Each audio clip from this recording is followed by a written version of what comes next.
أنت السميع العليم وتب علينا يا مولانا إنك أنت التواب الرحيم. آمين. اللهم افتح بيننا وبين قومنا بالحق وأنت خير الفاتحين. اللهم اجعلنا من أتقائك من النار. اللهم اجعلنا من أتقائك من النار. اللهم تقبل منا صيامنا وقيامنا. تقبل منا صيامنا وقيامنا وصدقاتنا وأعمالنا. اللهم ارحمنا واغفر لنا وتجاوز عن سيئاتنا وتوفنا مع الأبرار إنك عفو كريم تحب العفو فاعف عنا. اللهم إنك عفو كريم تحب العفو فاعف عنا برحمتك يا أرحم الراحمين يا رب العالمين. Amen. My fellow brothers, it's really sad. The Imam is reading two beautiful surahs, and I think, when you are reciting Quran, for some reason, even if you don't know the meaning, it moves you. And especially our Hafiz who knows the meaning of what he's saying. Surah Al-Muhammad and Surah Al-Fatih. These two surah are one of the greatest surah in Al-Quran Al-Kareem. It moves, separate between believers and those who claim they are believers but they are hypocrites. May Allah take hypocrisy out of our heart. We pray that Allah subhanahu wa ta'ala give us sincerity. We ask Allah subhanahu wa ta'ala to let us be among the ones who listen to his advice and follow it. Alhamdulillah, my fellow brothers, last night we did stop where Luqman alayhi salam, because every man of Allah, we could pray for him by saying alayhi salam, because Allah subhanahu wa ta'ala said, see, this is some of the issues that are just sometimes it's good. When it pops up, we have to discuss it. We have for some reason, we do have some school of thought that are coming up. Certain things, I don't know whether they understand or they read Quran or they just want to create fitna. If you say, like Luqman alayhi salam, they say, why? He's not a prophet. But they keep forgetting that Allah subhanahu wa ta'ala have said, huwa allazi yusalli alaykum wa malaikatuhu. He is the one who says salam to you believers. Even believers, Allah says salam to us. After he said, inna Allah wa malaikatahu yusalluna ala nabi, then he said again, huwa allazi yusalli alaykum wa malaikatuhu. He is the one. Allah pray for us. If not because of the mercy of Allah, my fellow brothers, who will survive here? Please, if not because of the mercy of Allah that he has bestowed upon us, who will be here in this masjid? So out of the mercy, he sent people like Luqman. Some were messengers, some came as prophets, and others were wise and good men that they left legacy. One of the things that where we stopped yesterday is Luqman is advising his son. And when he said, وَوَصَّيْنَا الْإِنسَانَ بِوَالِدَيْهِ حَمَلَتْهُ أُمُّهُ وَهْنًا عَلَى وَهْنٍ, we advise a person to respect his parent, to do good, be dutiful to your parent. حَمَلَتْهُ أُمُّهُ وَهْنًا عَلَى وَهْنٍ, his mother carried him in difficulties and what? In hardship. It was hard to be pregnant, and it's very difficult to deliver. It is hard to be a wife, I'm telling you. You see, we the husbands, we don't know how tough it is to be a wife. I mean, is there any guy here who knows how to be a wife? We just know how to be husbands and command, and we want the mothers to listen. So me as a child, God is telling me to kind of understand what my mother went through. So if we will all see our wives as our mothers were with our fathers, we will be nice to our wives. This is first. If I will look at my wife, picturing my mother with my father, and this young lady is with me now, and I don't know what my mother went through with my father, I will be nice to my wife. وَعَشُرُهُنَّ بِالْمَعْرُوفِ, deal with them with what is good now. إِن كَرِهْتُمُوهُنَّ فَعَسَىٰ أَن تَكْرَهُوا شَيْئًا, you may dislike something from that particular woman, and who knows, she will be the one to give you a son, one day be the UN Secretary General. She may be the one to be the mother of the child, one day will be a Supreme Court judge in America. You never know. Look at Obama. I bet you when his father came here in 1960 as a student, going through, he never believed that his son will be a president of America one day. It will never come in his mind. We believe that a man will be, black man will be, but that was too quick for Obama's father, just one generation. ذَلِكَ فَضْلُ اللَّهِ يُؤْتِيهِ مَنْ يَشَاءُ. So here, we must be dutiful to our mothers because they carry us in difficulties and hardship. وَحَمْلُهُ وَفِسَالُهُ فِي أَعْمَيْنِ, and she weaned the child in 2 years. And ishkur li wa liwalidayk. This is where I did not explain yesterday. We are enjoining, we are telling, commanding a person, a son, ishkur li, thank me. Allah is combining, joining the thankfulness to the parent to his thankfulness. He said, ishkur li, first, I deserve to be what? Thanks. All thankfulness has to be to me because I created you from nowhere. وَقَدْ خَلَقْتُكَ وَلَمْ تَقُ شَيْئًا. I made you when you were not to be mentioned. هَلْ أَتَىٰ عَلَى الْإِنسَانِ هِينٌ مِّنَ الدَّهْرِ لَمْ يَكُنْ شَيْئًا مَذْكُورًا. There has been a time span where a human being was not ever been mentioned. Please, is there anyone here? I'm telling you, raise your hand. 1920, I don't want to go far. Do we have a person here, 1920, he was born? Maybe, even some of us, our fathers were not even born 1920. Some of us, our parents, were not born 1920. So if your father wasn't born, forget about you even being in the picture. So there was a time that empty vaping time, you were not there. Then I decided to bring you. So thank me. When I decided to bring you, I didn't just put you out like that. I chose this woman to put you in her womb. I chose that woman to carry you. So she was the one who took my responsibility. I gave her the responsibility, and your father became the carrier, and he deposited you in the womb of what? Of the mother. So these two people, please, after me, they are next. Believe me, if we will look at our parent in this way, there will be no problem. You know, we have issues. If a mother tells her son, I'm going to be blunt. Let's say you just marry a wife, you love her. I'm talking to men because I can see the sisters. Sisters, you see, I want you to understand something, to flip the table. You marry a wife, or you want to marry a girl, or you've already married. And for some reason your mother tells you know something, Muhammad, I don't like that wife. Divorce her. You have a big problem there. Islamically, there is no if and but. Obey your mother. Islamically, what Allah said, because she is not asking you to do any shirk. You know that. وَإِنْ جَاهَدَاكَ عَلَىٰ أَنْ تُشْرِكَ بِي مَا لَيْسَ لَكَ بِهِ عِلْمٌ. We're going to get there. She's telling you, this is what I see. If you are a smart boy, ask her why. But many of us, we the young men of today, we don't think far why our mothers. Maybe there is a problem between the young girl and your mother. The girl is nice with you, but she's doing something that your mother never liked. So when we go to after Allah, the mother or father, then you should listen to your mother. But today we live in a secular world. Me and my wife, the nucleus family system. So if your mother tells you, man, daddy, that's my family, leave me and my business. Do you remember when a guy came and complained to Rasulullah? He said, Ya Rasulullah, my father, whenever I put money, he takes it. He always take my money. And Rasulullah was a little bit, why did he do that? Initially, he said, no, that's not fair. He sent for the father. Listen, he sent for the father. Why are you doing that? That's not fair. You know, social-wise, it doesn't look fair. But when it comes to Allah, it's something different. As the father was coming, the narration said, he started crying. You know, he said, look at this boy. I deliver you. You were nothing. I put you on my shoulder. I don't want to read the poem and translate. I put you on my shoulder. You will belch on my white jalabia. Eh? You belch, you sleep, you pee on me. I carry you wherever I am. If you don't sleep, I don't sleep. If you're hungry, I go and farm and go to the desert and farm. And now I'm asking you something from your money and you complaining me to Rasulullah. When he was saying that, it moved the sky. And Allah said, Jibreel, go and tell Muhammad, change his view. You know, change the verdict now. Tell him, the father is right and the son was wrong.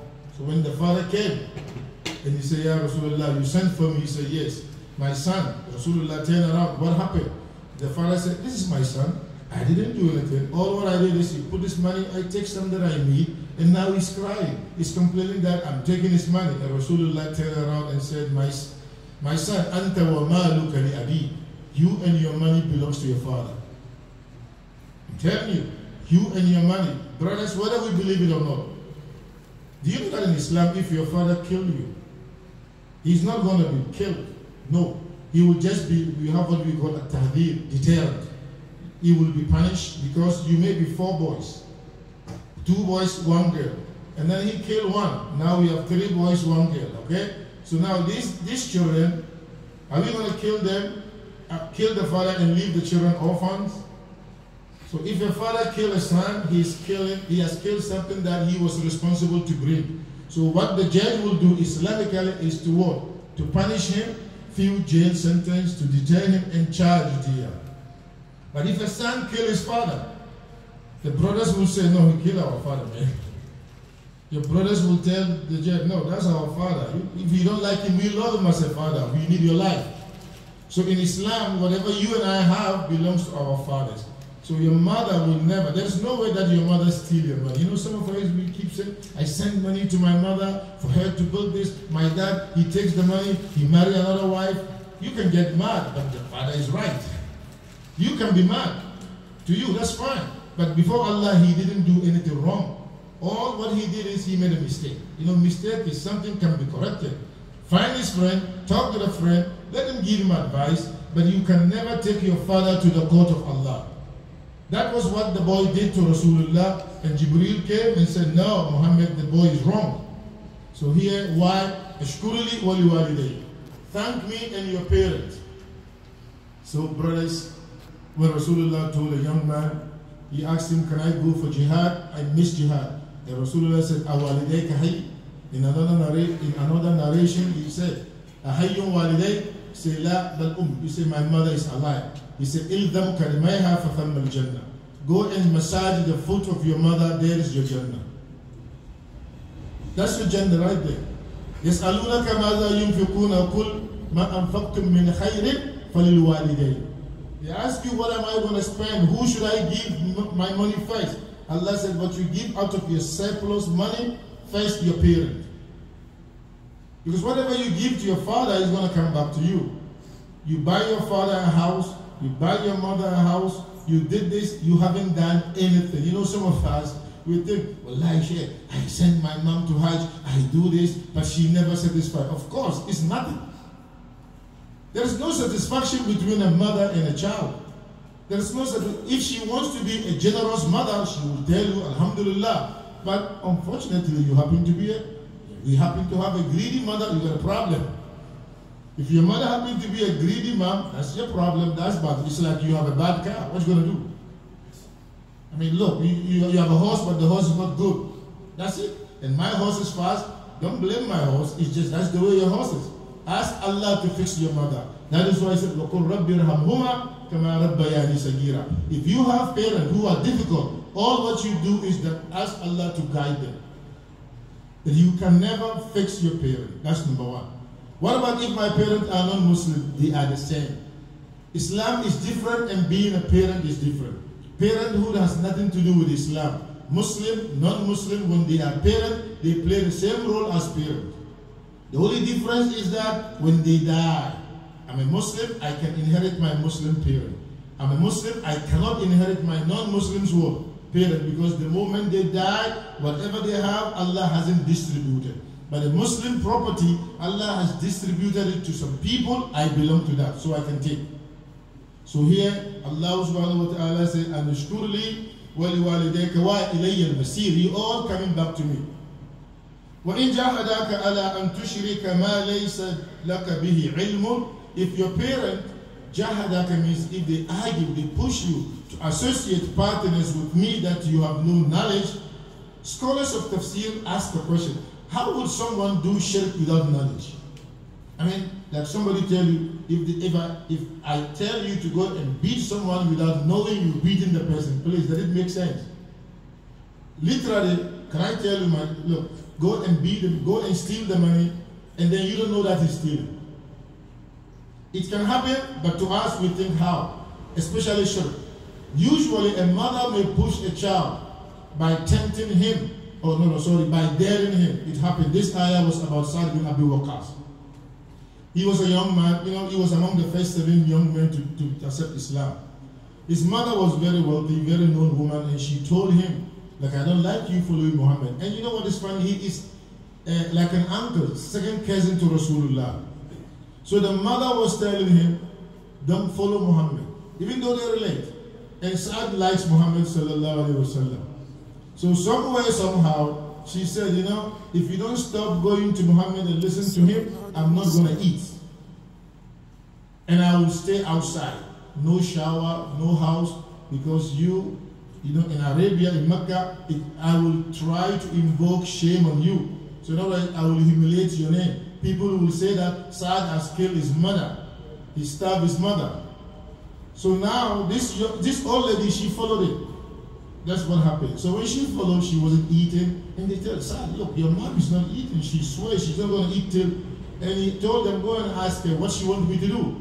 And she said, if you wanted me to go back to food and shower, stop going to Muhammad. Don't be a Muslim. And then he told people, leave her alone. When she gets real hungry, she will eat. Leave her alone. When lies, she starts getting scratchy air and dandruff, she will take shower. Don't pay her mind. I know my mom very well. You see, everyone here, please, don't we know our mothers? Don't we know our mothers? I'm asking you, don't you know your mother? Everyone knows his mother. We just, you know, I mean, this is class. It's not khutbah. Everyone here, you know how your mother is. So we know some of us, we know our mother is like that. Some know their mother is nice, some know their mother is too. Everybody knows his mother. So now, he knows his mother. He says she can take it. So after a while, he came and said, Mom, if this is what you want, I can do whatever you want me to do. But for me to stay away from Muhammad and denounce Islam, if God give you 100 life, die after each life go. For 100 times, I will remain Muslim. So it's up to you. You want to eat, eat. If you don't want to eat, fine. I just told you. So that is where Allah said, demanded the right thing. In jahadaka ala an tushrika bi ma laysa laka bihi ilm. This is the only place. This is the only time where obeying them is not what obliged. You're not obliged to obey your parent.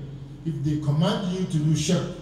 Today, somebody will ask, how would a Muslim mother ask a non-Muslim, no, a Muslim child to do shirk? Alhamdulillah, we may be safe from that. You and I are safe. But we have another shirk that is coming in some community.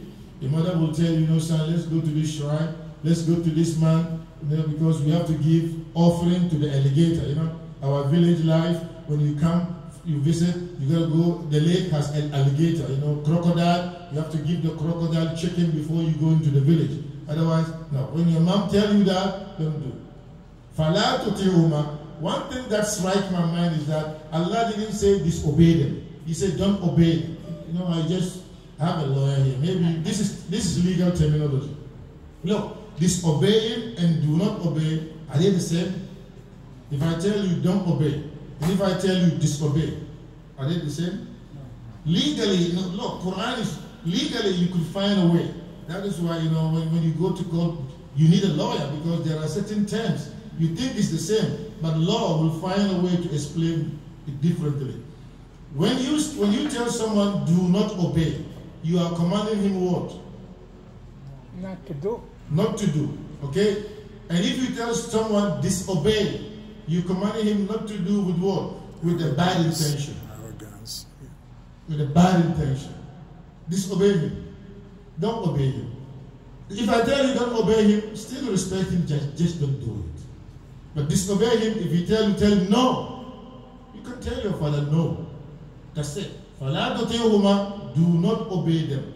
وَصَاحِبُهُمَا فِي الدُّنْيَا. Yet, deal with them in dunya with good manners. Yet, without obeying them in shirk, try not to talk about shirk again. Just go back to normal life. So please, if your mother asks you to do something that you think is tough, what is tougher than shirk? No mother here, our mothers from Mali, from Ghana, from Yemen, from Egypt, no of Muslim mother is going to tell you stop going to masjid. Will she tell you that? The only thing your mother will do is that, and I'm going to be real, the only problem we always blame our mothers is that they don't like our wives. What else, please? What else is really that our mothers really put us in trouble? It's only marriages. Or maybe what else? I've never heard a mother who's telling her child that don't go to America.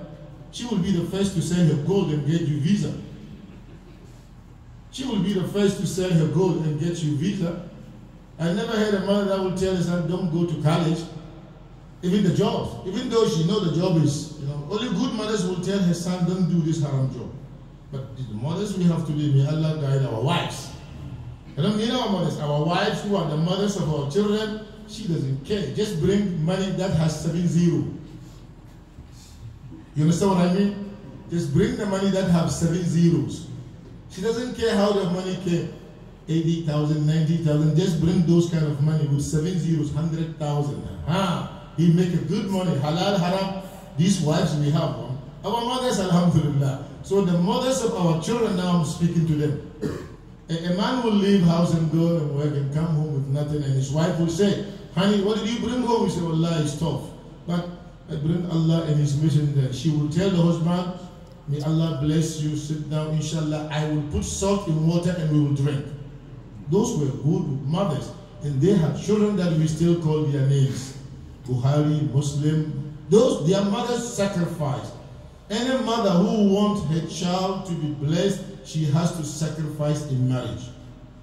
Any sister who doesn't want to sacrifice in a marriage, she will pay back by seeing her own child disobeying her.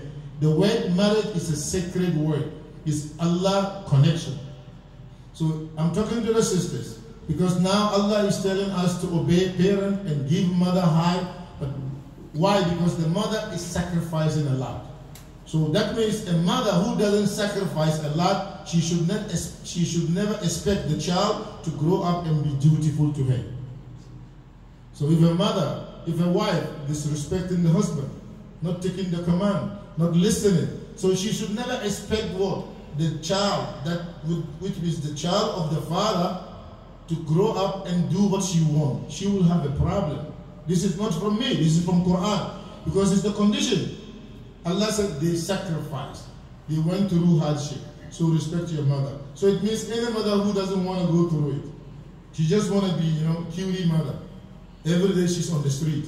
Every day gling, go here, go there. No. That's not a mother. A mother is supposed to nurture the child and be the backbone of the family. And may Allah guide our wives. Amen. So Allah subhanahu wa ta'ala continue by saying, فَلَا تُطِعْهُمَا وَصَاحِبُهُمَا فِي الدُّنْيَا مَعْرُوفًا وَاتَّبِعْ سَبِيلَ مَنْ أَنَابَ إِلَيْهِ. Follow the path of the person who returned back to me for repentance. That is Sa'd bin Abi Waqqas. He came back to Allah. So here, Allah subhanahu wa ta'ala, ثُمَّ إِلَيَّ مَرْجِعُكُمْ.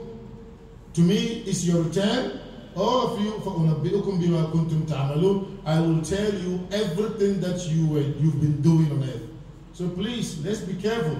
Whatever we do, the parent and the children, a parent shouldn't think, or a father or mother should not think because Allah has given them the power, they should abuse their children. Because all of you will come back to me and I'm going to ask, why did you do this to your child? If Allah knows, because He knows what the intention. If a father makes a mistake, sometimes some fathers commit error in raising children. Some mothers make mistakes. That's fine. Allah knows. La in Surah Al-Baqarah. La tu'akhizna in nasina aw akhtana. If a father makes a mistake, Allah will forgive him. If a mother makes a mistake, because usually a good father will never intentionally harm his child. A good mother will never intentionally harm the child. So when you see a mother who is abusive, something wrong in the mind. If a father is abusive, there is a social problem. Usually, our teachers used to tell us that 3 people, when they go crazy, it takes time for people to realize. A king, a ruler, like our leader here. I'm telling you, it's going to take time before people know the man is not normal. Every day new law, every day new law. So when a king is making new law, like Pharaoh, you think, oh, he's tough, man, he's good.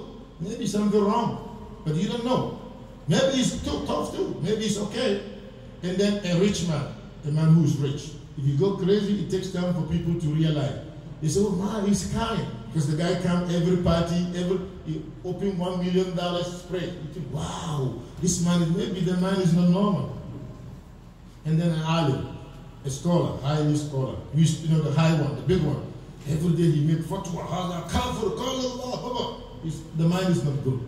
Because I know a guy, I'm telling you. Right away I know he's not normal. He said he has prayed salat more than how Rasulullah prayed. No. You know why? No, he was right.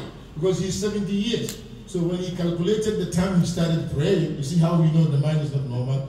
He calculated the time he started praying when he was 15 up to 70. That's how many years? 55. See, yeah?